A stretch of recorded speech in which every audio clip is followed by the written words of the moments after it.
everybody. Thank you for coming back to the HotBox Podcast. This is the Mother's Day edition. Like we said last week, Lenny is off this week. Go to his personal Instagram and light him up.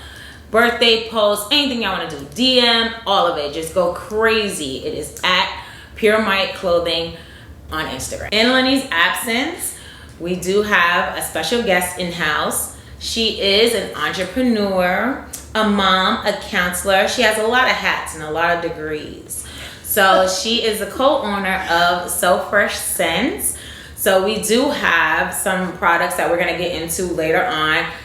We're going to introduce Saun. Hi everybody. I'm a big HotBox fan. I feel very honored to be here. Thank you for having me. I do want to say something. In Lenny's absence, I think that it's only right that somebody says, hot in! So hot in here! That's for you, Len. Happy birthday. Proceed. Okay, so obviously, I have enemies everywhere. And I thought that this week was going to be the week. I was so excited. I was like, this is not going to happen. And, okay. Well, happy birthday, Len. Happy birthday. I'm sure he'll get a kick out of that. So, yes, this is the Mother's Day edition. I did want to bring Saun on just because she is a mom. She's working, owning businesses and different degrees and different hats and things like that. So I do want to talk to her a little bit about motherhood and, things like that. So she was a perfect person to have on this week. Thank you. And so we're going to get into some things. Yeah, let's get into it. Of course, in the hot box, first we go through like weekly topics, things that happen in the week that we may have seen, getting opinions on things and stuff like that. I'm gonna be honest with you guys. The Twitter streets and Instagram streets were kind of dead for me. Nothing that I really wanted to talk about this week. I did see some going back and forth about a case going on. A young man was, killed. I don't want to talk about that anymore, guys. So if you guys do want to tune in for that story, you're gonna have to go to another spot. We're just gonna keep it, things that we're gonna focus on here, and I'm over the Black Death. It's Mother's Day. Mother's Day is yes. So right. So yes. Mother's Day is here. We're not gonna go that route. So we're gonna get into Mother's Day. So like we said last week, I was basing this episode around the book A Woman Evolved by Sarah Jakes Roberts. It was an amazing read. If you guys get a chance, please get the book. It's a really good book. Saun did read the book, and we reviewed some things. So it was a good read.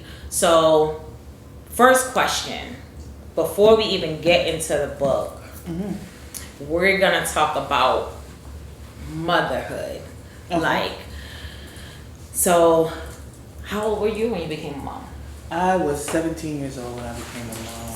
17. Yeah. Okay. And you have two children. I have two children, technically. Well, they're grown, yes. But still children. Because, as mothers, they never grow up. Yes. So, okay. So you do have a girl and a boy. I do. So my boy is my boy. I have a 25-year-old son named Elijah. I know. Cute, right, still? Yeah. You got it. And so my 25-year-old son, his name is Elijah, and my other child, my other baby, is actually my sister. So when my mom passed away, my sister was only 13 years old, and so I kind of had to take on the role of sister mom, to her. And it's been the joy of my life. It's been wonderful. Love my baby, love both of them, different relationships, but beautiful and good all the same. So I just feel really blessed and fortunate for both of them. So my sister's 30, she's super dope. She's at J. Bobby Creations. Can I say this? Yes. Plug. Yeah, so, and then my son is a music producer. He's out in LA right now, and he's doing big things. And so I'm just super proud of both of them. So and those she got are my married. babies. My sister got married. 2 years ago, I think. No, 3 years. I don't know. She's married. I was there. I was there, and it was a very nice situation. So those are my babies, man. They both. How was that? Like walking her down the aisle? Like that's your baby walking down. What are you doing? What's going through your head? I was crying and filming and crying, and like they had just did my makeup. I'm not a makeup wearer like that. I'm not very good at that kind of thing. So we won't go into the Mac counter. Shout out to Mac for slaying the girls, for the wedding day. So it was a thing, so I was trying to keep my thing together. They call this a beat. I was trying to keep my beat together. Okay, how'd that work out? It did. I tried, but it was very beautiful and emotional, and just having all of our family there and to be able to see her and have that moment with her was really beautiful. So it was good. It was good. And Mom was there in spirit, of course. Yes, of course. Because wherever we are, she is there also. So it was dope. And that's that's one of the things I was talking about is when you say the word mother, it doesn't necessarily mean that you had to give birth to an individual. Absolutely. It's definitely a wide area. Absolutely. That the word mother can cover so many different things. Okay. And it's even to speak a little bit about yourself, let's talk about some of the stuff you did when you were living in Boston, dealing with the girls. Mm-hmm. So for about 20 years, I have been in the business of running nonprofit organizations, and specifically I ran nonprofit organizations that catered towards teen girls and young adult women. Mm-hmm. And so whether that was in the kind of stream of them writing or being journalists or doing radio broadcasting as the outlet for which they would be in the program. It was all very kind of deep and introspective work, work where the girls were learning a lot about themselves, about the world, learning life skills, marketable skills, transferable skills, just doing a lot of work on themselves and just learning how to be with other women in a space, things like that, how society says that we always have to have drama and girls can't get along. And so we kind of tore down a lot of those stereotypes and worked really hard on building relationships, building self-esteem and self-efficacy inside of each girl herself. And so leading those kind of organizations, you become very close to these young women. Yes. And so I always quote Maya Angelou, who said one time that I only have one son, but I have hundreds of daughters. Yes. So that's my claim to fame. That's my thing. That's what I've been doing, and that's what I love to do. And it's my passion. I feel like I'm one of those people who is fortunate enough to be able to say that they got to be able to do for a career the thing that they were born to do. Yes. And so I love my babies, and if y'all are watching, I love you. Yeah. I love you. What was the name of the podcast? So I had two different programs. So the program where I started out in the earlier years was an organization called Teen Voices. That was a print journalism program, and then the program where the girls were doing this kind of thing, almost, doing radio shows and podcasts, was Girls Radio.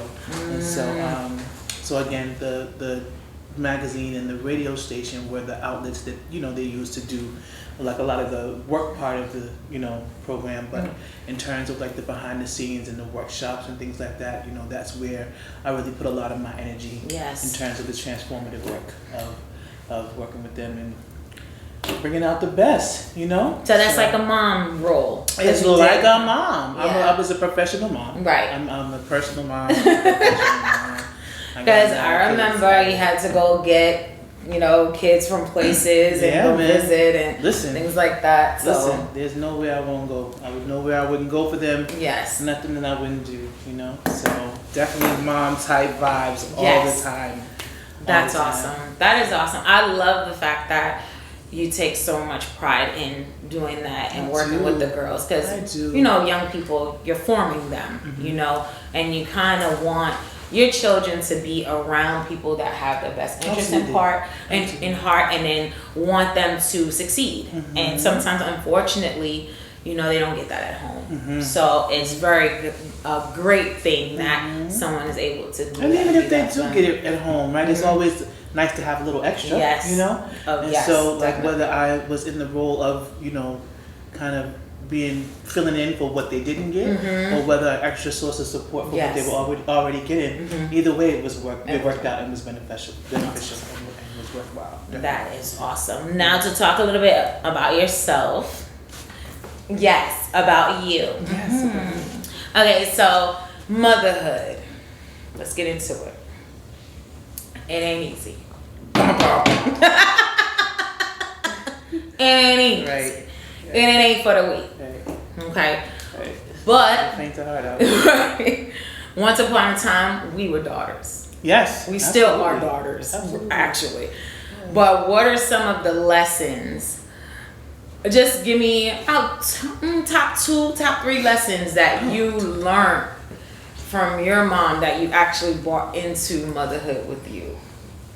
I'll give you my favorite, the one that I always think about and it always comes to top of mind for these types of situations or conversations.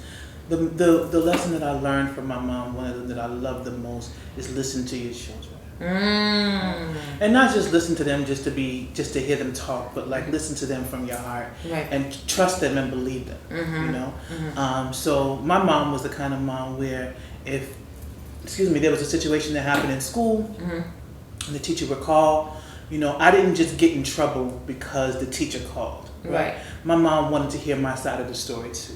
She never took anybody's word over mine, you know, and so. Not to say that I was never on punishment or I didn't get in trouble because sometimes my word and the teacher's word, you know, didn't add up. Right. Something was going on. Right. So sometimes there was a situation, but I was mostly a very good girl. A very good daughter, very fine daughter. Okay. And okay. And so because of that, you know, I really loved that. No matter what, she always listened to us. Like, you know, okay, here's the call that I got. You tell me what happened. You know, and so whether that was her going back to the teacher and saying, "Hey, this is what my daughter said," right? Or whether it was me being on punishment, and I couldn't have or see nothing or talk to nobody and stuff like that. Whatever happened, I love the fact that she took that time to kick it with me and get with me and ask me, you know, what was important part of the story to me. Right. So it always made my word feel valuable. Right. So as you grow up as an adult, when you're a child, you get that message like what you have to say is important. Right. The things that you want to express are important. Yes. And so I've gone through life and grown up through life feeling like what I have to say is important. So I make my way like that. You know, I make my way through life and life, relationships, whatever, believing, hey, what I have to say is valuable and important. And so, and that came from home. That came from my mom. And how do you incorporate that into your role as motherhood? Like, how do you do that? Same thing, carbon copy. I listen to my kids, you know. I didn't have a lot of problems or issues with them, you know, or anything like that. But like when they wanted to talk to me, if something was going on or something was happening, going down, I listened to them. Teachers called, same thing. I listened to my kids. You tell me what's going on. E and I would have conversations like, listen, I got to go up to the school. You tell me everything I need to know before we get up here in front of these people because don't embarrass me in front of these people. So even if it's bad, even if you did the wrong thing, tell me the things. Right. So I can have your back. This. You understand what I'm saying? Yeah. So this is the thing that would happen. And so that type of communication, that type of openness and honesty between me and the kids, you know, it really kind of led to what I feel like is beautiful relationships between all of us right now. You know? So and then they feel they can be honest with you and don't have to lie about things and stuff like that. I think that's super important. I think that is a super good lesson, and I believe that if you do listen to your children, I think a lot of things will be avoided if you listen to them. And like you said, they do feel like their voice is important, what they have to say is important, and they won't, you know, go to somebody else before coming. So I think that's super dope. All right, so that was juicy. That was a great question. You're very good at it. I'll try. You know, I'm gonna cut that out. All right. So, getting into this book. Wow. Yes. Woman Evolved. The actual title is Woman Evolved. Break up with your fears and revolutionize your life. Right. I love it. I love it too. Miss Sarah. Miss Sarah Jakes Roberts. She's like my friend in my head. Like she's listening to the book. I did audiobook. I did regular book. I did audiobook. So audiobook is 6 hours and it's like listening to one of your homegirls talk to you on the phone. Now, in audiobook, is it her reading it? Yes. It's her voice. Oh, if it wasn't her, I wouldn't have done it. This is why you feel like this is your homie, because she you felt like she was talking to you. My these 6 hours. roadie right now. Got she it. is. Got it. If I had her number, I would have called her and screamed to her. It would have been like that. Okay. So it is her reading it. Similarly, in the reading book, it's a similar thing, because the language is so colloquial and kind of chill and laid back. That like when I was reading it, it felt like I was reading a letter from a friend, kind of. So I definitely understand. And it's like the way she talks. Yes. She wrote it the way that she talks. Absolutely. She did not write. It's no one else that wrote it. She wrote it. She put her vernacular in it. So a lot of the words that she uses when she's ministering, or a lot of those terms were in the book. Yes. So girlfriend and honey child and things like that. All of that stuff was amazing. So her book, to me, when I saw it, I had to get it because I love her sermons. So she's very big on women conferences and things like that. But we all know with 2020, she shut that down. So that wasn't able to happen in 2020. But because of that, the book was able to come a little faster because she didn't have that to focus on. So she's talking about her relationship with Eve. Eve in the Bible. Not Rough Riders Eve. Right. I was about to say, because Okay. Eve in the Bible, guys. Focus. All right. We're not talking about paw print. Not paw print Eve. Okay. Eve in the Bible. She went to a conference. This is a little bit from the beginning of the book. We're not going to go chapter to chapter because I don't want no copyright problems. I don't want no issues. Go get the book, and then you guys will understand. We're going to just summarize what we thought and things that we took from the book. But the main part of the book is about Eve. So she went to a women's conference, and the women were wearing shirts, these T-shirts, and it had all the different names of like women in the Bible. Yeah, all the women in the Bible except for Eve. Nobody had on an Eve shirt. Nobody. So already, can I just say something real quick? So already at this point, I am like laughing from reading it. Yes. Because I'm like, nobody wants to rock an Eve shirt. And then it said squad goals. Right, squad goals. Hashtag squad goals. So it's like Mary, Naomi, all of them. Ruth, Sarah. And then hashtag squad goals, because that's who you would want to be your squad. That's who you want on your team. But nobody had an Eve shirt. Nobody. And so I'm already cracking up because I'm like, you know what? I know exactly why. Because nobody will want Eve. It's like when you're playing, when you're playing against the NBA, are you gonna take Jordan, or are you gonna take dude from up the block that he barely be walking down the block, So that's really what it was, and she was like, So I think that right there is funny to me because I think it was like kind of like God showing her like, look at this. Yeah, pay attention to this. Pay attention to this. Yeah. And even though Eve she's a very important character, a very important person in the Bible. Why wouldn't you want her on your team? Like, it's like you should have no problem with putting her on your team. Because Eve is like... Yes. So for those who don't know... There we go. So this is going to be her role in this because she's very good at this. She's going to tell y'all a little bit about Eve and what Eve's role was in the Bible. And we're going to take it from there. So tell us a little bit about Eve. Oh my goodness. So, dearly beloved, we are gathered here today. Sister Eve. Oh man, Eve gets a bad rap. Eve gets a bad rap, definitely. She's if you are unfamiliar with Eve, Eve was the first woman created by God in the Bible, and she's taken from the rib of the man and created to be his helpmeet, and to do this whole earth thing together. Right? So. And so, there were different rules that were set up for them by God in the Garden of Eden, and the whole thing went down. And, basically God said, you can have it all. It's all for you. I did this for you. Because I love you, I did this for you. I made you in my image. You're dope. I'm dope. The earth is dope. You can have everything. The earth is dope. And but the one thing I don't want you to do is eat the fruit of this specific particular tree in the middle of the garden. Now, this one tree. This is the thing that always gets me about this story, because it was millions of trees. Everything, mad trees, and I can literally have everything in this whole space. But this one tree I was asked to not. This one, similar to this. One tree. This one tree I was asked to not to. We were asked, Adam and Eve at the time were asked to not deal with, not to mess with, and they didn't.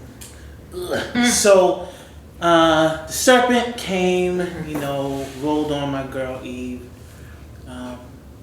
while she was near the tree. Yes. Let's say, in some proximity to the tree. He gets close enough. Close enough to hear him in her ear, like, yo, you really think that something bad's going to happen if you eat from this tree? Like, let me tell you why the Lord really don't want you to eat from this tree, because if you do it, you're going to be, like, smarter than him.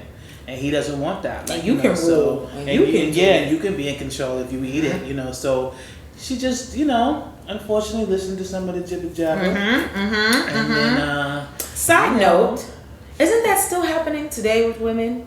Facts. Listening to the nonsense. Big facts. Okay, go ahead, continue. I'm sorry. Digress. Big facts. I mean, it's not digress, because that's really the point, right? So Eve ends up eating the fruit of this tree that we do not know is an apple. Can we just break that myth down? It could be anything. Like, it could be any kind of fruit. It might have been a pomegranate. We don't know what this thing was, but whatever the fruit was, Eve ate it, and there was consequences and repercussions to that, and so many of the consequences and repercussions of that action, Eve ate it. She gave some to her man. She gave some to Adam, and then of course, because God knows everything, when he realizes that it happened, he comes down in the garden and he's like, "What's going on? What y'all doing?" Adam was like, "Oh, sorry, we was naked." God says, "How do you know you were naked?" Because prior to that, they didn't know that. So Adam's first thing is like, "Oh, this woman that you gave to me, she gave me shorty over here. She gave me. You gave me shorty," which I think is cute, because this also is something that happens with today. I digress. Same. So this happens. So he eats the fruit, right? So because of the consequences and repercussions, there's a curse put on a lot of things related to the way that men and women relate to each other. Yes. How people have to work and maneuver through the land to support themselves and to support their families. Communication problems, pain, and the main one, labor and delivery pain. It was Mother's Day, so we focused. That was the focus for me. Yeah. I was like, labor could have been painless. Yeah. Like this could have been. Yeah. No pain. So based on this, I really had a lot of drama with Eve all throughout most of my life, right? Which everyone else did too. Right. So you're not the only one. Today. This one of the major points was that Eve caught all the smoke. Yes, all the smoke. Okay. Yes. Everybody was giving Eve the smoke. Yeah, it was a problem. And in this on something like, yo, when I get to heaven, bro. That's the same thing that Sarah said. Okay. She said it. She was like, one of her things was when she went to heaven, she was like, yo, I'm going to go to Eve and be like, you messed this up for us. Yeah. Like, what were you thinking? Yeah. What was going on? What was really good? And that was another part where I had to laugh, because I was like, I have said that statement. I've said that exact statement about Eve. Like, yo, when it goes down. When it goes down. It was probably a line. Like, taking tickets, ready to... And now Eve is like, I give Eve the hands in heaven. Yeah. Listen, Eve was like, look, I know I did wrong, but why y'all keep coming for me? Right. Like, everybody else got smoke for me, but now it's gonna be forever, forever smoke. Eve had forever smoke. All right. And I think that's what I love about the where the book goes from now. Because it starts with her really messing up. But then the book takes a beautiful turn. Yeah. And starts to talk about how she changed and how she was able to maneuver after that, and how she got through life and she did her thing after this mess up. So as women, it's always hard for us to make a mistake. Especially being a mom, it's hard for you to make a mistake in the eyes of your children, but your bounce back is a lot of times what they remember. Yeah. Right? So the comeback is always better than, what you're going through. The way that Sarah spoke of it in the book. Listen to me calling her Sarah like she's not right. Like, Joe, you our friend in our head. Like, I don't know if you know, but we cool. Like, you could be sitting right here and we could be chopping it up. Let me know. Holla at me at the HotBox Podcast 58 at Gmail. You know what I'm saying? Let me know. What was I even gonna say? Sarah said. Sarah said. She our homie. That there's a little like that. One of the things that she came to realize and understand, after not seeing Eve's name on the shirts and things like that, is that like there's a little Eve in all of us. Like, so just like you said earlier, we've all had these moments where we listened to the crowd, and they did the wrong thing or made a bad decision, and if we were all being held up and judged permanently by our bad decision, listen. Nobody be here. Listen, nobody. And so it did make me have a level of empathy for Eve, right? And that's the point. And that's the whole point of it. And so, because we all made bad decisions. We've all listened to the crowd. We've all done these things. All the same things that Eve has done. And for many of us, we've also bounced back similar to the way that Eve did. And so she gets so much shade, man, for just being, I guess, maybe the first one to do what we all have done or experienced at some point in life. Yes. So, I'm sorry, Eve. I know. Eve, you could come to the cookout. You're all right. You come to the cookout. It's okay. Just don't bring no fruit, because I don't know. Right, because we don't, listen, let us bring the food. Yeah. We'll bring the food. You just come through. And you can come to the cookout now. Because before she couldn't even come to the cookout. Right. She didn't even know about the cookout before. Yeah. I got convicted when I was reading. Eve. Definitely. Definite conviction. Made a mistake or two. Listen here. Eve, you could come to the cookout. Okay? And so in the book, what I like that Sarah did was that's your girl. of course, because being a PK. Yeah. And also being a passer. One of the biggest PKs in the world. For those who do not know, I don't understand how not. She is the daughter of Bishop T.D. Jakes. Of course, in her book was chapter verse. Yeah. So what were some of the things that you picked up from the book?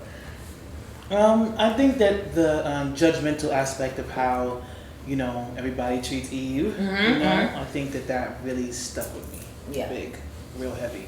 Like kind of piggybacking back to like the work that I have done, for so long. Like there's so much judgment a lot of times that goes along, with how people feel about young people in general, right? Young women, the decisions that they make and things like that. And so it really stuck out to me. Like, you stop judging people. You don't know people's situations. You don't know, what's going on. You don't know the reasons why, behind, why they're making the decisions that they're making.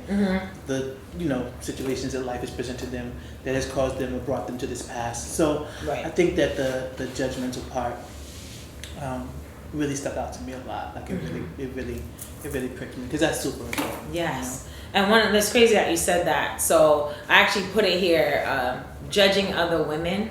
That's very heavy in the female community. I like the way you said that. That was very nice, very gentle, very heavy in the female community. It is. It's very heavy. It's a thing. If you want to be judged, be a woman. Around other women, and it's to a point where a lot of women don't have female friends. But it's a very hurtful thing almost, because there's so many sisterhoods that are being lost because women can't trust women or feel like they can't trust women, or women don't hang out with women. And it leads to loneliness, really, because if you're a woman with, all male friends, you can't really talk to them about in the way that you would talk to female friends. I mean, you can, but they're not going to get it. It's different. It's different. There are some things. Right. That they're just not going to. No. And there are some things they might get offended. So it's it's always best to have a circle of females around you. I'm not saying go get you 20, 30 females to have to maintain or deal with, but have a certain circle of females around you is always healthy, I think. And like Sarah was saying, the judging is where we had to all take a step back, because we all judged Eve. We all was like, oh, she's stupid. Absolutely. Why'd she do that? Absolutely. She's so dumb, and she causes all this pain, and blah, blah, blah. And it was really like, we never looked at it from the point of she wanted more. And you know, the one thing that I often think about too is, would the judgment of Eve have been so hardcore if her actions didn't impact the rest of the world, right? Exactly. So, like, because there are people out here doing crazy, reckless stuff every day. So but because it doesn't impact you. Because it doesn't impact us directly, you know, you may or may not have something to say about it. But in Eve's case, because as believers we believe that, you know, this is, you know, her actions led to, you know, these consequences and repercussions, right? Right. And so you stay mad at Eve, you know, big mad at Eve because of the way that this stuff impacts us. So as moms, back to my Mother's Day theme, right? So we do things, and you may have an action that may have a consequence or repercussion on your children. And so the need to be forgiven for that kind of stuff is so integral in life. Yes. Because we beat ourselves up enough behind this kind of stuff, and so to have the world judging you, your friends, your crew, your people, family members, the mailman, the neighbors, the dog, if everybody is judging you, you know, on top of how you're feeling about it yourself, that can lead to all kind of bad and negative places. So y'all ease up on Eve, ease up on women, ease up on each other, and let's just be a little bit more forgiving and less judgmental. Because you never know, what someone is going through. I was a very big watcher of like Oprah and Maury and like all those talk shows and stuff. Man. And definitely on Maury, it was, you know, those Not the Father episodes? Not the Father episodes. I hate that Maury is known for that. Maury did have other shows. He did. He had but real Not good. The Father shows made him millions though. Right over. Made him millions. Yes, absolutely. In a lot of those episodes, you're looking at a young lady. Yeah. And a panel full of men. Yeah. Or at least 2. Max was like 9 that I saw. And I remember thinking like, why don't you know? And you know, and that judging thing just started. It was so fast. It happened so fast. It was so fast, so quick. And it puts you in a position where you judge. Because it's not like... You're not telling her backstory. You're not saying, you know, mentally how she was traumatized and this is how she deals with life, or she's coping, or this is a coping mechanism, whatever. They're not doing that for you. So they do put you in that position. And you carry things like that with you through life. Like you just see different things and you automatically go to judging. So like, I want to take the judging stuff off the table. Like, especially now knowing, please y'all get this book. Because y'all would definitely understand where we're coming from with this. And it's so good. It is so good. I loved it. Like, I'm not going to give y'all all the tea in this book. Because I don't want already told them too much. Right. I don't want my girl Sarah to come for me. My girl Sarah. But one of the questions... This is Jakes Roberts. Yeah. We appreciate you. We appreciate you. One of the questions that she asks, it's like a workbook almost. So she does ask questions along the way for you to answer and things like that. I only took one, Sarah. Like, don't come for me. So one of the questions were, what's an area of your life where you continue to repeat a cycle that ends up with you being hurt or feeling hurt or less valuable? I keep eating dairy products when I know that it's no good for real. So. It does make me feel hurt. It does hurt me. Okay. It does actually hurt me, but that's probably not what you were talking about. I mean, that's a good one. It does hurt me. Okay. Can you ask the question again? Okay. I completely lost it. What's an area? This time. I'm ready. Okay. Okay. What's an area of your life where you continue to repeat a cycle that ends with you feeling less valuable? Let's do that. An area of my life where I'm repeating a cycle. Yes. And I end up feeling less valuable. Yes. I think that for me, that would be expecting people to act as I would in certain situations. Okay. Or to do as I would do, or to treat them as to treat me as I would treat them in a certain situation. So I think that when you set that up, how many memes are there that say, I'm a meme lover. I feel like God communicates with me through memes. Yes. It's all very dope and spiritual. So how many memes are there that say something to the effect of like, you can't expect others to treat you the way right. that a million. It's a million of them. Right? It's a million of them. And I don't think that this is by accident, because I think that sometimes we do have that expectation. Expectations lead to disappointment, and this is the hurt and bad feeling that you're talking about that ends up happening at the end of the day. So I think that that's one, like expecting people like, okay, this person's going to treat me this way because this is the situation that we're in together, and like, we have this understanding, and this is what I would do in this situation, or this is how I would treat them, or this is how, this is what I would do for them, and so it's a continuous kind of path of learning that like, nah, shorty, just because you would do it, or just because this is the way that you were raised, or this is what you believe. Everyone is not following that same path. Everybody's not on that same trajectory. Everybody's not ready for that, kind of commitment maybe, or maybe they just don't even know. Like it's not even be personal, but the expectation that people will treat you as you would treat them kills me every time. I would agree with that, and I would almost like say you took my answer. Because I'm awesome.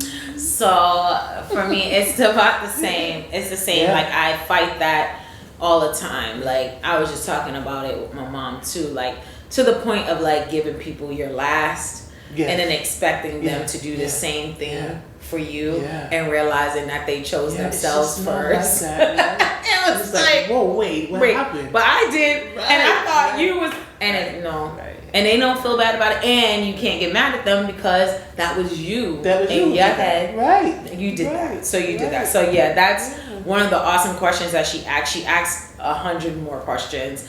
Do a workbook with her and do all that. It's only 11 chapters in this book. Like I said, if you do it through audiobook, it's 6 hours, a little bit over 6 hours. If you do the ready book, of course, it's at your own pace, and you work that out amongst yourself.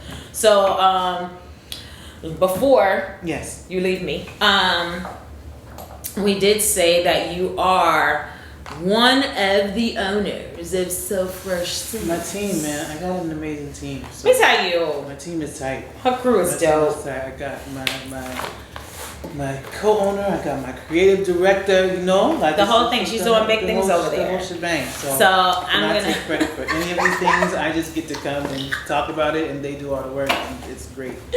I'm gonna put a picture up here. What's in this box? This is my box, y'all. Okay. This is the Mother's Day bundle that So Fresh Sense is offering. So I'm going to put all of her information in the bio below. I'm going to put... I always want to do this. Is it going to be right there? It's going to be right there. Oh, this is so cool. Okay, it's going to be there. So go to the website. Order everything for your mama, your daddy, your cousin, your uncle, your sister, them. You got something for your sons and them, everybody in them. Even stuff for the house too, low key. It's like incense and house sprays and things. When you go, So Fresh Sense. Yes, please. So Fresh Sense. Okay, just do it. It's mandatory. Do it. Show some love. I'm gonna see if we get you guys a little something to say that we sent you over at the HotBox. You know what I'm saying? When you load up, go. Also, Instagram is at So Fresh Sense. At So Fresh Sense, yes. So yeah, if you guys hit up mine. So I am the name behind So Fresh. So I'm So Fresh, right? So my real Instagram is So Fresh, but then the company name is also that name. So Fresh Sense. Yeah. So Fresh Sense. So if you go over to the Instagram, tell them that the HotBox sent you. Okay, so they'll know. But I want to say thank you so much for coming. Thank you for having me. Thank you for spending this time with me. You guys, you guys are amazing and you're awesome. Like I said before, make sure that y'all show my brother Lenny some love on his birthday. When he comes back, we're gonna chop it up. I'm sure he's, touring the world, doing things. So we'll be happy to have him back next week. I love you guys. Thank you for this platform. I want to say, I hope definitely I cut this out, but thank you for this platform. Thank you for the way that you maneuver and move this thing around. It's really awesome. And I really appreciate being here too. Wow, she's not going to keep it in. No, because she knows I hate these things. So, thank you so much for coming. And you guys have an amazing week, and we'll see you next week with Lenny. Deuces!